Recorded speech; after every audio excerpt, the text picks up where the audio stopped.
సవాయ మహా వేదికను అలంకరించినటువంటి ప్రిన్సిపల్ గారు, మా సోదరీమణులు సమానురాలైనటువంటి రమావతి మేడం గారు, అమ్మ బొమ్మడి గారు, జడ్జాల సత్బాబు గారు, మిత్రులు వేమన గారు.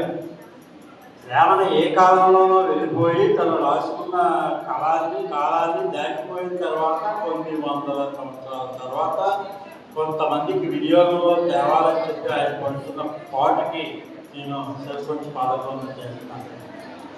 అలాగే జడ్జాల సత్బాబు గారికి, జడ్జాల బాబాయ్ శాస్త్రి గారికి, ఉమ్మనవాడ జడ్జాల బాబాయ్ శాస్త్రి గారికి నా ప్రణామం తెలియజేసుకుంటూ, అసలు ఇక్కడ విషయం ప్రస్తావనకు వస్తే ముందు మా విశ్వసాహిత్య కళావేదిక దగ్గరికి రావాలి.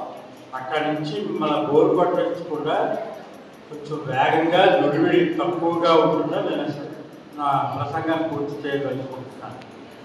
విశ్వసాహిత్య కళావేదిక ఒక సంస్థ ఏర్పడిందంటే దాని వెనకాల ఎన్నో బలమైన కారణాలు ఎన్నో ఉన్నాయి, ఎన్నో పురుషునప్పుడు బాలావిష్టాలట ఇవన్నీ దాటుకొని చెప్పి ఇప్పుడు ఇక్కడ వరకు వచ్చింది, శ్రీకాకుళం వరకు. అంటే ఆల్రెడీ క్యాపిటల్ విజయవాడ ఇంట్లో మన సభ సమావేశాలు జరిగిపోయి విజయవంతంగా అవార్డు కూడా ఇవ్వడం జరిగిపోయింది. కానీ ఇంకా భాష మీద మక్కువతో మా రమావతి అక్కయ్య గారు, ఆవిడ అక్కయ్య గారిని పిలుస్తారు. ఎందుకంటే మనం తెలుగు వెళ్ళినప్పుడు తెలుగు కుటుంబం అవుతుంది అందరికీ, కానీ బయట వాళ్ళు ఎవరు.